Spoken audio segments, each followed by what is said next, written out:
Hiya, it's Riikka Kovasin here, and I'm making a couple of cards this time using resist technique. I'm actually using two different ones, both done with white medium, so there's not much showing at first, but just you wait when I add color on top, then the patterns become more visible. I'm first making the focal points. So I'm inking these PaperArtsy stamps with watermark ink and then sprinkling white embossing powder on top. Well, like I said earlier, there's not much showing in the paper right now, but well, I'm making sure that the blooms don't overlap so I can get them cut out in a later stage. I'm using white embossing powder this time to emboss the flowers. But you could use any color. I just wanted to use the same color medium with the two techniques. Next, I'm then turning my attention to the background pieces. I'm grabbing this white oil pastel and just scribbling to the other paper and making little lines or kind of elongated dots to the other one. I'm filling the whole paper like that.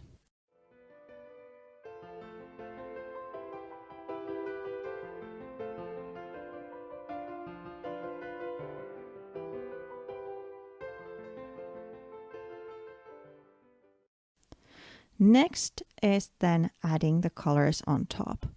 I chose kind of my favorite color palette with blues and browns and letting them mix.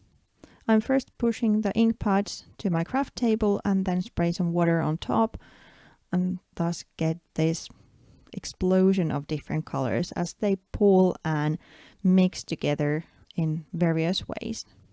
I then want a little bit more blue to the mix, so I add just blue next time and well, building layers to the papers.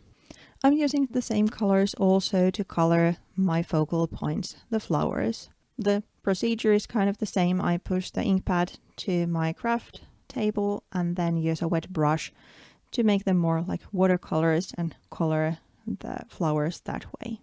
I'm also building layers to the flowers, so first making kind of a base layer and then another one on top.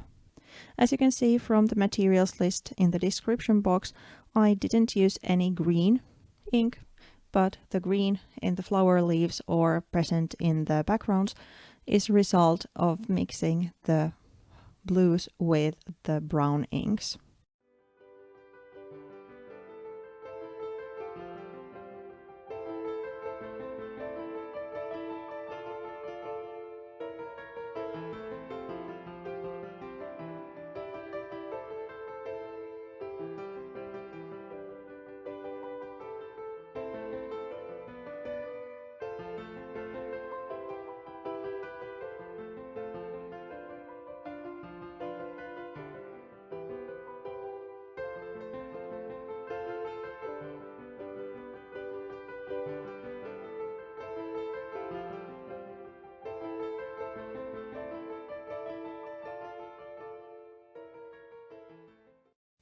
When I then had the backgrounds colored, I die cut them using a circle die and then added a black sewn detail around the edges.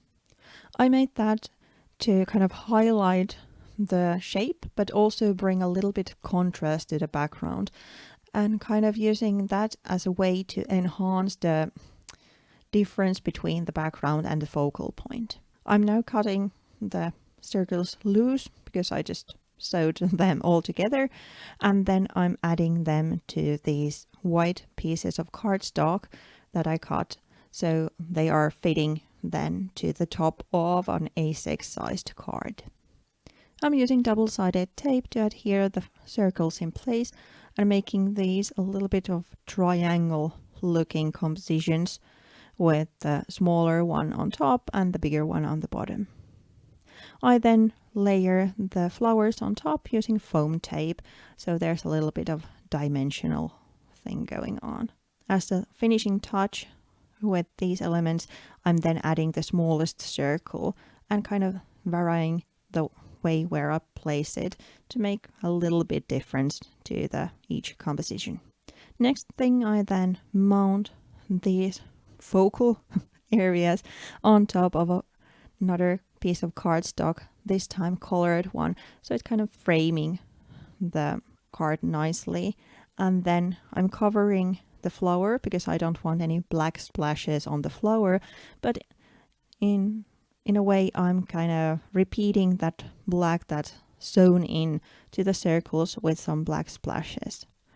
After a quick dry, I then mount these focal areas to the white card bases I already had done earlier. And so the cards are done. I hope you liked the video. If you did, please consider subscribing. And well, I hope you know by now that every Friday means a new process video here in my channel. Thank you so much. Wishing you a lovely day. Bye.